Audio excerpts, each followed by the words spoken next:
Hello, everyone. Welcome. Geekonomics. We're back. Another episode. Brian's got another cup of coffee. And we're Yeah. here and ready to talk all things nerddom. There's a crazy week last week of stuff. We had Justice League come out on Thursday. Falcon Winter Soldier came out on Friday. Right. A lot of stuff we need to talk about. So we're going to try to cram it all in really quickly into one show. Hello, everybody. It's Mark from Geekonomics. Yeah, the guy that you're just listening to say that this is all going to fit into one show. Guess what? It didn't. It's super long. So what we're going to do is we're going to stop the show after we get done talking about Falcon Winter Soldier, and then we're going to give you another show coming up right after that, a point 5 edition, which would be just like we would do with our usual movie reviews. It's just going to be just about Justice League. A whole, I think about almost an hour of us talking about Justice League with Rocky. So you're going to get two separate shows this week. We are sorry. We thought we'd be able to fit it all in one, but there were just so much to cover. The movie was 4 hours, and we're only able to knock down our review to about an hour. So thank you for watching the show. We appreciate all you guys. And now, back to your regularly scheduled podcast. But I only have one bit of news really, and then we're going to talk about Falcon and Winter Soldier, which came out Friday. Did you watch anything over the week or anything you want to talk about? So we finished the Mia Farrow versus Woody Allen documentary on HBO. Yeah. And wow, I mean, it is unbelievable. And everyone kind of knows it's a weird situation, so I mean, I could just... No, I mean, growing up, okay, for me personally, growing up, I was a young lad. I didn't know anything. You didn't know he married his daughter? I did know that. I mean, that's pretty weird to begin with. But hold on. I didn't know anything beyond Mia Farrow's side of the story. All we heard was the Woody Allen side of things. Yeah. Because his PR team and the media basically ate that up, and she was kind of cast aside. And I think this documentary is fantastic because you get her side finally. I kind of go back to the Michael Jackson documentary. I think as a society at that time we failed these people, these kids, and wrongs can be righted now, I think, and hearing the other sides of things. And man, Woody Allen is just a fucking creep, a motherfucker. I mean, could you not tell that from his movies? I never watched a Woody Allen film. Oh, I've never been a fan of his movies. I've seen a couple of them, and the couple I've seen, it's just him just being a creepy guy. It felt like I saw one. It was up for an Oscar 4 or 5 years ago. Midnight in Paris with Owen Wilson. Yeah, it's the first Woody Allen film I ever watched, and it wasn't that bad. But he wasn't in it as much as the old ones. Well, he doesn't cast himself in his movies anymore. Yeah. But when they showed his old films, all those classics classics I put in quotes. I mean, basically every story was about him falling in love with a young woman, a teenager. Almost all these movies, and it was sort of like making it normal for the audience to accept it. And then later on in life, he marries his adopted daughter. Well, it wasn't even his daughter; it was Mia's. She adopted her, and she was 17 when things started happening. And then he marries her, and but there's wasn't this stick if I remember from back in the day, the thing was he got away with it, it was more acceptable because it wasn't his adopted daughter, it was her adopted daughter. Okay. Kind of thing. He also got away with it because people didn't think about it that way, but there was more to this. He molested his daughter he had with Mia, which it got spun that that Mia Farrow coached the kid, and it was not true. It was not true. And everybody who's looked into this, knows it's not true. But he had a PR team, and they kind of created Mia into this hysterical woman who was a woman scorned because he's. Yeah, I remember that back in the day. Yeah, and I don't listen. Woody Allen's a creep. I'm glad this documentary is out there because you get to hear their side of the story. But I always think to myself, I'm so happy the Me Too movement did happen because this shit would just be continuing. And now people can't get away with it, as they try to, but they'll get caught out. And like, but Woody Allen, man, what a creep. His last movie that came out in 2019 wasn't even aired in the United States. It was aired overseas only. Nobody wanted to touch it at all. Because that was right when Weinstein happened, and then all that stuff came out. But yeah, go watch it. It was a fascinating 4-hour documentary. I really enjoyed it. I think it's an important documentary, just because of the content, and we don't want this to happen again. Hollywood will protect their own, and they protected Woody for a while, and then it was great because the females that were in his movies all came out finally and said, holy shit, why are we standing by him? And Natalie Portman, there was a really powerful movement when Natalie Portman at a press junket, she just like, we believe you, I believe you. And then there was just like a wave of all the females just coming forward and saying, so that was good. Beyond that, I've been playing, I haven't been playing the South Park Fractured Butthole, which is so much fun because it's Marvel versus DC, and Cartman is like, it's just really funny. Oh man, I'm in the final book of The Boys, and wow, the final book is so freaking good. Mark, I recommend it. If you can read, I zip through them. I mean, I read them when I'm covering meetings because I'm not doing anything but monitor. Sitting there watering to make sure the TV stays on. So that's my reading time. And man, I am like, this final book is so freaking good.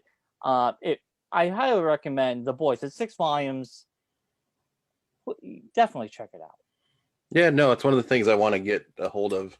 So maybe I'll grab this series and start reading that. This week I got into as I talked about, I think months ago I talked about it when it was announced. Resident Alien, the Alan Tudyk sci-fi show, just got picked up for season 2. I saw. So that's very exciting because I love that show. It's amazing. You definitely need to watch it. I don't know if Allison be into it, but you'll enjoy it.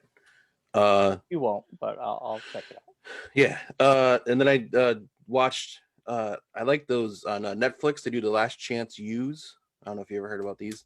No. They usually are football centric. They do like football teams where it's like they call them JUCOs, but they're junior colleges where players who like were signed to like Division I schools. Yeah. Something happens, like they just don't work out. They kind of crash and burn in the Division I program. They like do like they call them a knockdown. Yeah. In the biz. So you get like knocked down to a JUCO school where you go for like an associate's degree, like a Nuntuck kind of situation. Yeah.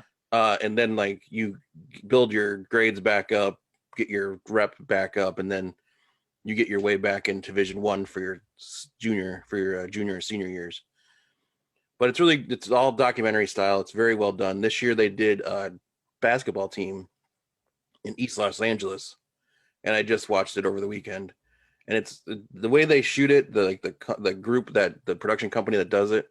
Yeah, it's so good. They do such a good job, and it's just kind of crazy to see. Like you can like see the different camera people because it's a basketball court, so it's not that big of a space. But the way they were shooting stuff, like they were doing them on segways, like they had a Segway attached to a Steadicam. Oh, that's cool. Like rig, so the guy'd be on like inside this contraption basically, so you can move around the court quick. Doesn't have to like run, and you don't get like the bounciness of like the running. Right. So yeah, so that's how they shot most of the like action stuff, which was kind of crazy to see. That's cool. But it all takes place like it was all last season of sports.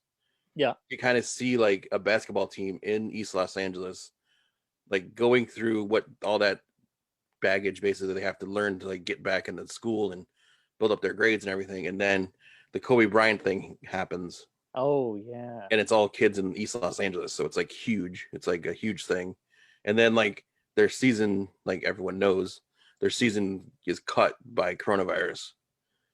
It's like you like see like them like going through like all this stuff, and they're like on their way to like doing this great accomplishment and all that, and then it's just like shut down, and how they all dealt with like that happening. But it's only like 6 to 8 episodes. It's very quick. It's very good. It's this, if you're into documentaries, like I mentioned to you, the Formula One documentary they do of every season. Yeah. They just released last season's last, I don't know how to explain this. The series that covers the previous season, last season, was came out Friday, I believe. So that's my next thing to start watching. Cool. And that's like crazy, like well done, and just the action and stuff and everything, and how they cover everything. It's so well done. But over the weekend we watched Just Mercy with Michael B. Jordan and Jamie Foxx. Yeah. And Brie Larson. Was it, that's good movie. You know, what's this on? HBO Max. It's very well done. It's an awesome movie. I think it came out either right before the lockdown or right as the lockdown began. Yeah. I can't remember exactly because you lose track of time in this lockdown that we've been in. But yeah, so it's really well done. It's all about Michael B. Jordan is a student that's in law school in Harvard, and when he graduates, decides to open up a nonprofit where he defends prisoners on death row in Alabama, in the South, basically, but they focus on Alabama. Yeah. And like how like they were never given like a real trial, basically, and kind of just railroaded right into death row, didn't really get any, and like how he like starts the organization up and like defends these guys, and then Jamie Foxx is one of the prisoners that he defends. Like that's like the big part of the story is Jamie Foxx's character. But it's a box of tissue watcher is what you gotta have. Is it Claire based on a true story? It's based on a true story. So like Claire was like bawling through it, and she was like, "This is so great, but so sad at the same time." Yeah. But yeah, it is just it's very poignant with like everything that was going on when it came out. You could tell it was like and everything that's happening now. Yeah, everything that's still happening now. But when it first change. came out, it was like right around that time when everything happened. But yeah, so I would suggest anyone watch it. It moves very quick. I think it's only like 2 hours long. But man, Jamie Foxx, he can act. That's all I gotta say. The last Jamie Foxx thing I saw was when he was in Spider-Man. So it's been a long time for me. Yeah. I don't think I've seen him in anything since. Yeah. I mean, personally, I know he has been in other things. Personally, I haven't seen any of it. I'm just saying. Cool. I'll have to check it out. Yeah, but that's basically all we've done this week. Nothing crazy. Kind of just with the nice weather, trying to get outside and do stuff outside. And yeah, I hear you. Like I was saying before we started the show, I started getting my walks back in again. So it was kind of tough without the bark. But any talks about maybe getting a new dog? There's been talks. It's still, I think it's still fresh. Well, for Claire, it's still fresh. For me, it's like I only knew him for a couple of years, but Claire had him for 15 years. So yeah, it's a long time. It's kind of tough to just replace that. Yeah. And it's just I mean, we have plans to do some stuff when the world reopens, kind of. Yeah. So having a dog probably wouldn't be best. Right? Having a younger dog would be a little bit more difficult to do that with. Right. I hear you. So, like I suggested, like let's just live our lives a little bit, and then when it comes up, it'll come up. When it happens, it happens. Yeah. You know how it is after Butters. It's not easy to just, Yeah. Get another one. But I know. Yeah, I mean, it's been talked about maybe a cat, but I'm not a huge fan of cats. I love cats. Stupid. Cats are amazing. Yeah, I like cats. I just want to deal with a litter box. That's all. I like cats more than dogs. Yeah, I just want to That's deal why with I have 3 cats. I know. The litter box is my least favorite thing. Yeah, that's like the only thing I don't like about cats. Having 3 cats, I scoop every morning. They don't want to be scooping poop. That's like But you know what though? Not my job. The cons and the pros. It's like that's a big con. No, but having to scoop another creature's raining and it's windy and it's shitty outside. I gotta go walk, or I just stay inside and they. Well, I just have a backyard and just let them outside and let it go out and do its business when it wants to. I mean, if I'm going to take the dog out to walk, I want to walk. I used to walk Butters in all kinds of bad weather, and I'm sure you did the same with Bart. No. I don't know. We got a backyard, it's fenced in. When I lived in outside. We didn't have a backyard in Springfield, so I had to walk her. I had to go out there with her no matter what. I mean, we lived in Enfield when we had her. We had a fenced-in yard. So yes, when it came to bad weather, I did that. I'm not going to sit here and be like, I did it. I was just saying, like, you weren't no superhero out there walking a dog in the rainstorm. But in Springfield, I had no choice. Yeah. I had no choice. We didn't have a backyard. Yeah. And it was not fenced in. And I wouldn't trust my dog in the backyard of Springfield anyway. No, yeah. But yeah, I mean, yeah. But let's move on, Mark. We got big news for us. Scott Pellin did announce 16 hours ago on Facebook. So I can. Yes, yesterday I saw this. I can mention this. East of the River Comic Book Collectibles show will be happening June 27th at a bigger and better new location. It's going to be at the Route 66 Sports Complex. Thank you, Mark. I was looking at that. I was looking for the name. I got the address. I just saw the name on the side of the building, so I'm assuming that's what it's called. Yes. But... It's in East Hampton, Connecticut. Yes, that's a drive. It's a drive. It's massive. That's closer to Scott, though. Scott lives down that part of the state, so cool. I don't think he lives up in this area. I think he lives down there. I will help promote the show. Okay, the show like I always do. I'm hoping I will have a vaccine in me by June 27th. Yeah. So I will definitely be there. This will be my first show in over a year and a half now. Yeah, I'm hoping I'll probably team up with Matt Ryan or I'll hang out with you at your booth, but I'll join up with one of you guys and I'll be there. Yeah. It's huge because it's in a indoor social distancing. So it's like a soccer field, basketball courts. So social distancing, everybody will have a mask. There'll be hand sanitizer. I'm sure all the precautions will be going on. Honestly, like my eBay store has picked up big time for me. So I have made more money on eBay than I've ever made at a show. Yeah. But also because there's no shows. I mean, once shows start getting back, I think people kind of. Well, I have a wider audience with eBay. Yeah. I mean, I have a wider. Build that Facebook page. Dude, I don't need no Facebook page right now. Like every week, I put more and more stuff up every weekend, and every weekend, I'm shipping out on Monday 6 or 7 items. And it's fantastic. It's really good. I don't know. Maybe the stimulus checks has really helped because stimulus checks have helped. That's for sure. The last 3 weeks has been nonstop for me with eBay. So I mean, still have a bag of stuff for you. I got to get rid of. Well, I might just start my own eBay account at this point. You could. I'm Mr. eBay right now. That's all I'm doing is eBay shit, and I love it. I love it. You're gonna open an eBay store where you can't buy stuff in the store, but you have the stuff on display that you sell on eBay. Right, yeah. I don't get it. Why can't I just buy it here? Because it's someone else's stuff. And you got to go on eBay and buy it. But I just want these shoes. I really want these boots with the goldfish and the heels. That's Jonah Hill. That was Jonah Hill. Yeah, well, that was before he was kind of. That was his first, I think, one of his first acting gigs. Yeah, that's a great scene. If you don't know, 40-Year-Old Virgin, for you kids out there who don't know, go watch 40-Year-Old Virgin. There was a funny story.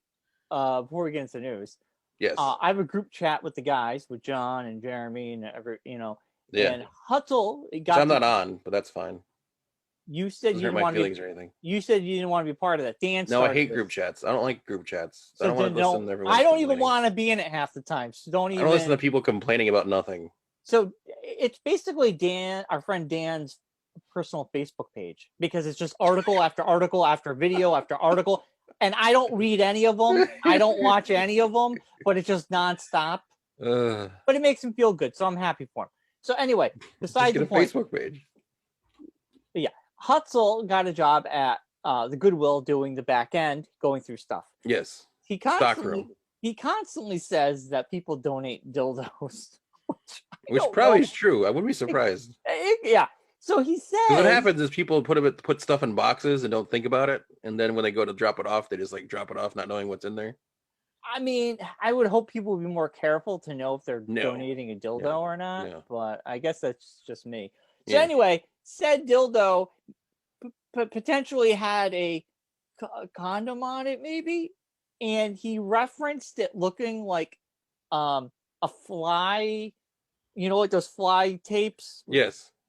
He referenced it looking like that. Fly paper is what it's fly called. paper, and I was just like, that's a weird correlation between fly paper and well, they're both sticky. Yeah.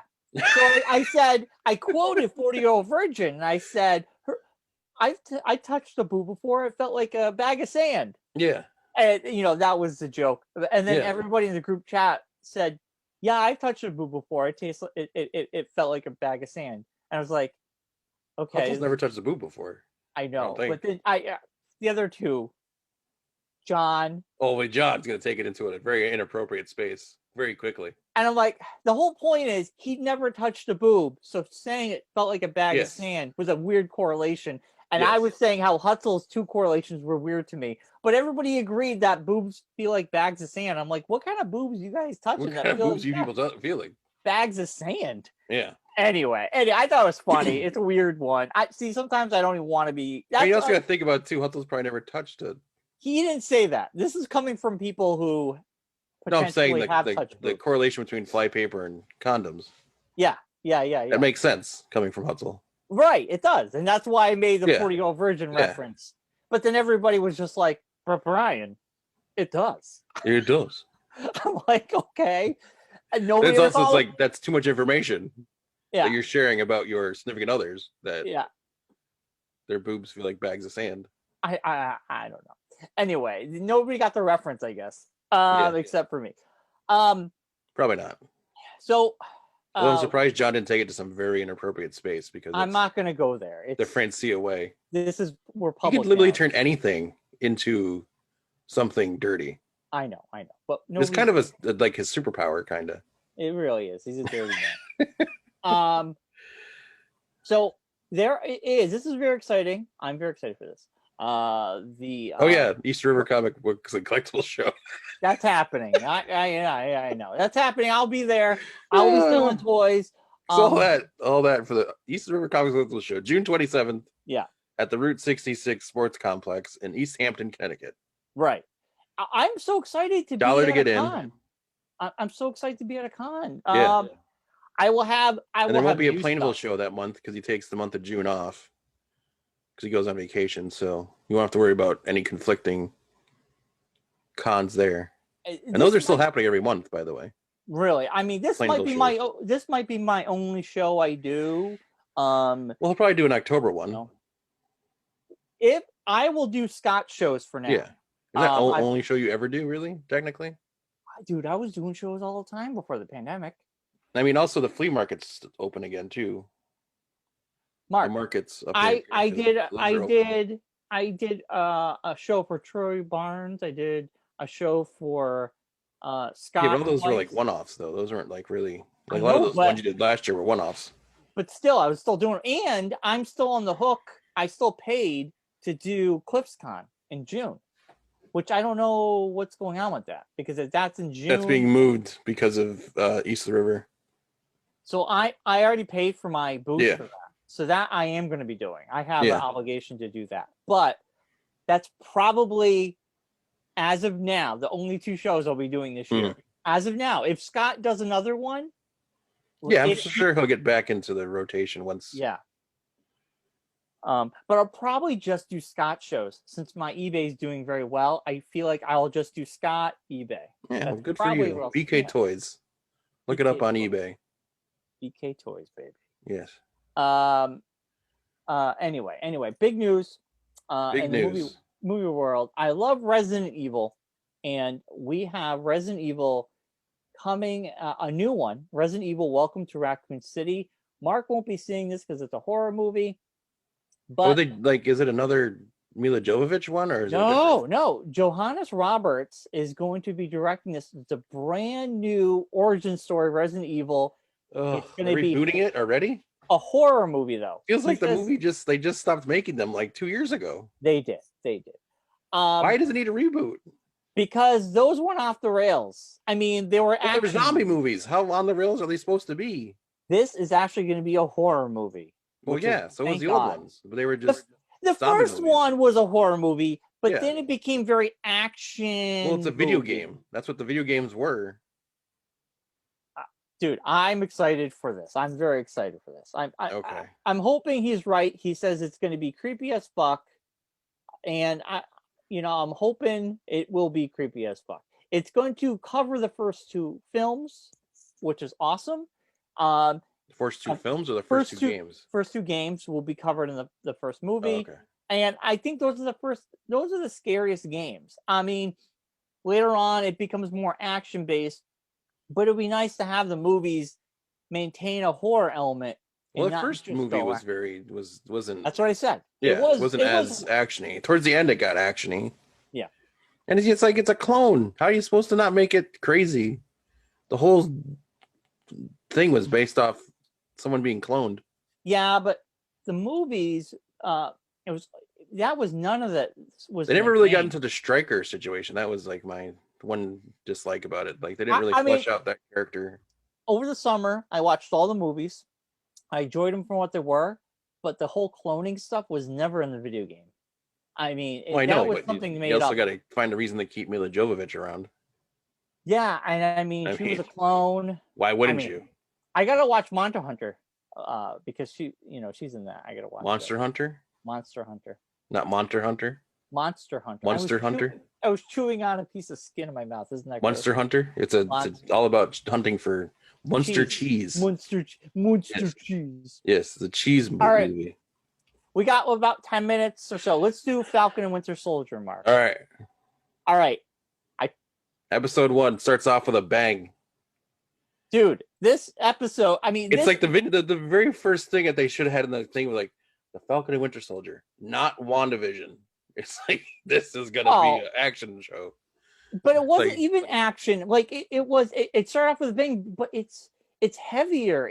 You're dealing with PTSD. Well, I know, but I'm saying like the very first scene, she's just Falcon flying around. That was awesome. Blowing up helicopters and everything. It was awesome. That was the first like 3 minutes of the show, basically.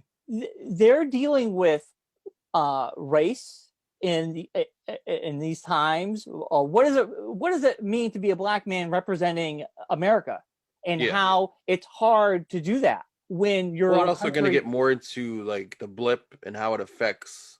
Yeah, the world. But I'm talking about the deeper themes here. Yeah, that's what I'm talking about. Well, that's a deep theme for the Marvel universe. It's like how was the blip changed how like superheroes were thought of, and then like dealing with Bucky's like reintegration into the world, basically. Like he never really got that in the movies. He was basically in Wakanda, like being de-brainwashed. He's just fighting all the time. He never had a moment. He's still like dealing with like being brainwashed and all that stuff and everything. And how do, like you were saying, the PTSD and how do you come back from that and deal with that? He's making amends. He has a list to make amends to people. And then which is like one of the funniest like scenes in Marvel ever, in my opinion, is when he like remote controls the car in between the 2 pylons, and he's like at the therapist and he's telling her about how he like made amends with it. She's like, "Did you do the 3 rules?" He's like, "Yep." And then at the end of it, he's like, "Hi, I'm Bucky Barnes, and I used to be the Winter Soldier, but I just wanted to let you know." Well, that was very well done.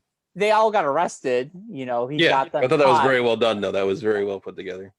But yeah, like I'm saying though, it's dealing with you have Falcon saying like, I need to retire. The shield's not mine. It doesn't feel like for me. And I need to do my own thing. And then the government's just like, hey, we're gonna give you a brand new Captain America. Well, we need a poster boy, basically, like, which kind of like they hinted at a lot at the beginning of the episode, where they see Rhodey Rhodes comes in and talks to Falcon, Sam Wilson, and they're in the Smithsonian talking about it. Which I would say, if the Smithsonian was smart, one of these summers when the world's back to normal, if they did a Captain America exhibit that looks exactly like the one from the movie world, yeah, I would buy multiple tickets and go multiple days to walk around and like follow along with the story of Captain America. well, I feel like I that's think that'd be something awesome if you they had like do actual like movie props and everything, and had the whole thing, and did like a Marvel area. It had all that, the posters and everything up. They could That'd be amazing. They have a lot of cool stuff there. Yeah. Anyway, like dealing with Bucky having to admit to this older Asian man that he killed his son, and that flashback. Spoiler alerts if you haven't seen this show yet. This is what we're doing here. We're talking about it. I thought that was like, oh my god. And then he goes on a date with the girl, and then he just like takes off, and he's gonna do it. And then he sees the little memorial, and he backs out.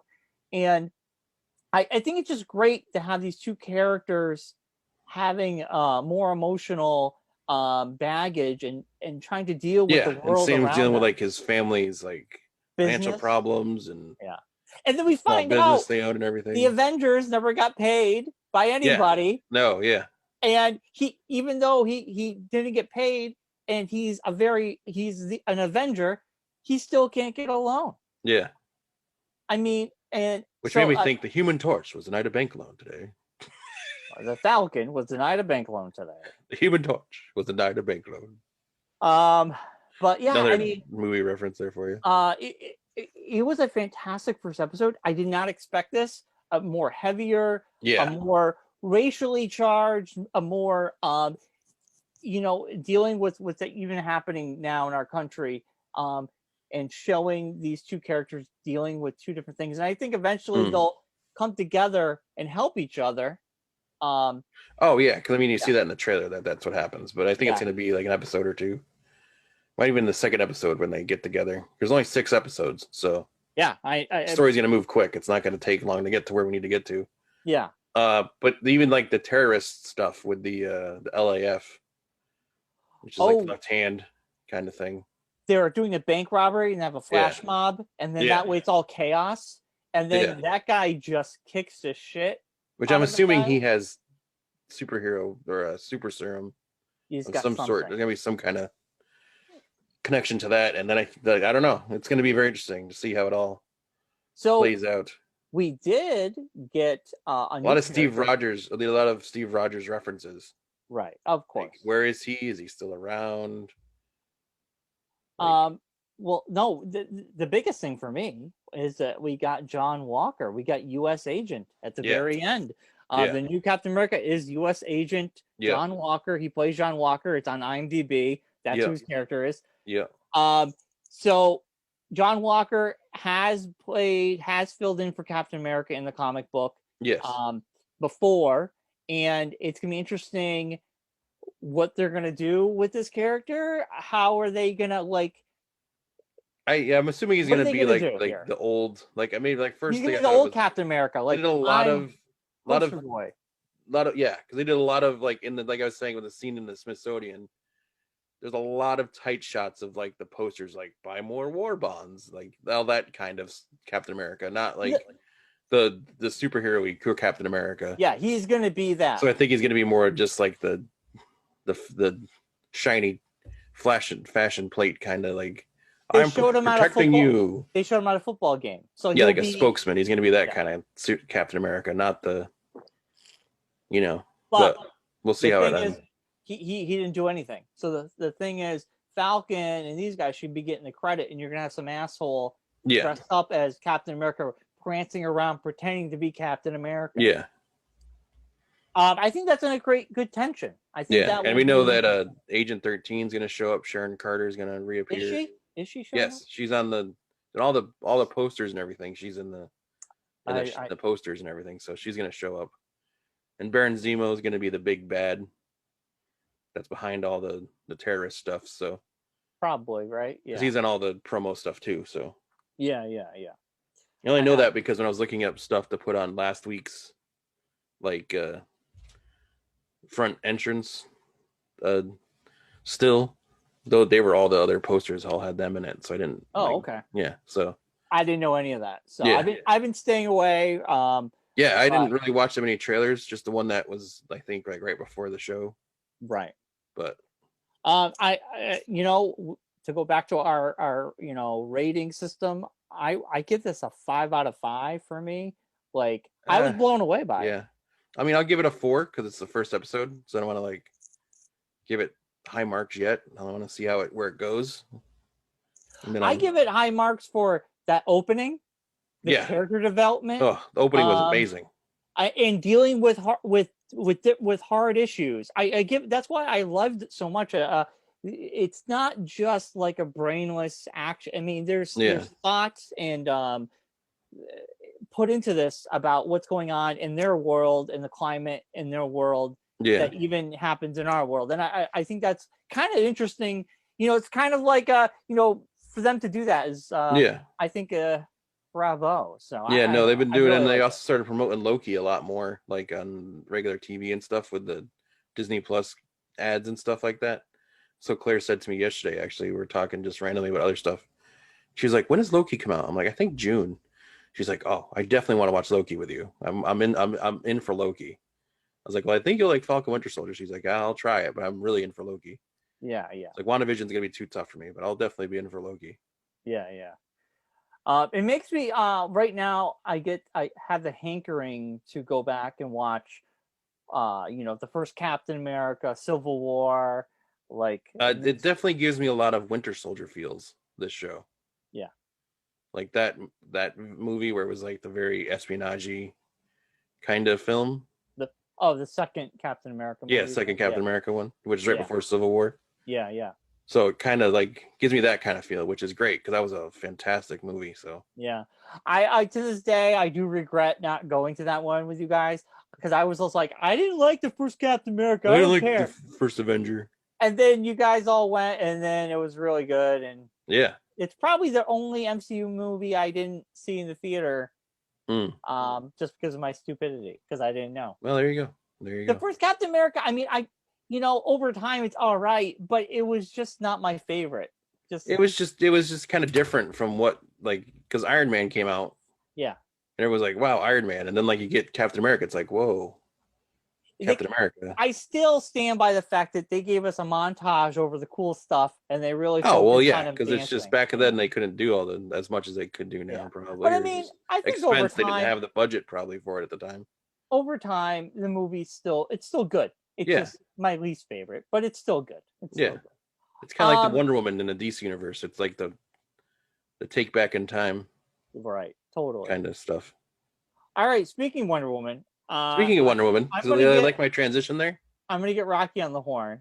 We're gonna take a quick break. I'm gonna pause the show. We're gonna take it won't be a pause for you, the listener or the viewer, but it's gonna be a pause for us as we're gonna get Rocky on, and when the next time you see it, it'll be 3 of us, including the rock star, talking Justice League.